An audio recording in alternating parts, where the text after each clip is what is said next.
Well, I come from a film background, so I was always interested in doing feature films. I got out of school and I confronted the reality of the situation and what the industry was really like, and I didn't much like it. So at the same time, Bruce was studying art.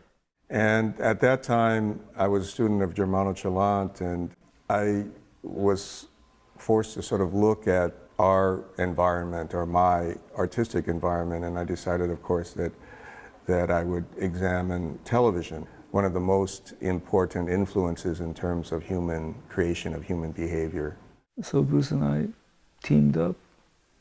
We started doing experimental narratives. My background, of course, was the narrative film, so I was able to simulate from script to finished product Hollywood narrative films or commercials.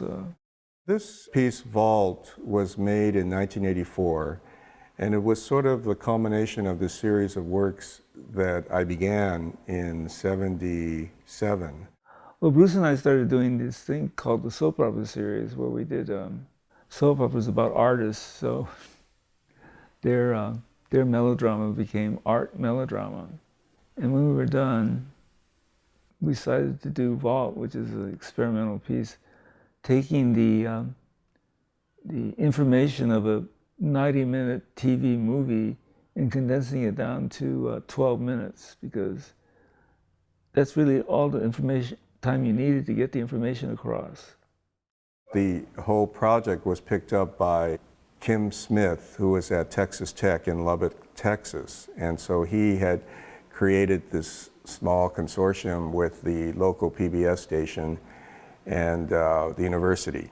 What was great, of course, is being in Texas, we had access to everything. So we were able to shoot on an airliner. They just said, okay, you could use this TWA airliner for the afternoon. And if I needed a classroom of kids, they would just give me a classroom of kids from the school to do it. It was a very pleasurable thing to do. And we found the actors, of course, among the drama department of the school. And the protagonist is a woman who is a celloist, but also wants to be a pole vaulter. But at that time, women were not allowed to be pole vaulters, and so that was sort of a feminist statement in a way. I guess they weren't allowed to touch poles and things like that. It's more or less more like structured as a TV commercial than a drama, with cuts happening every 10 seconds or so. And but the information you got was a narrative and a melodrama.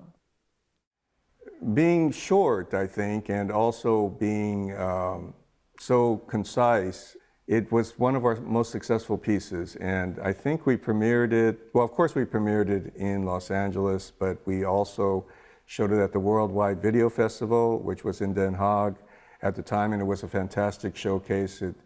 That's one of the things about video art that I really loved, is that it was so international. And you could go to a place like the Worldwide Video Festival and see everyone in the field, and there were people, you know, from European television stations, because at that time television was not a commercial entity in Europe, and so they actually were looking for work by artists that they would actually commission and produce. I think the best thing to do is to screen Vault for the audience here.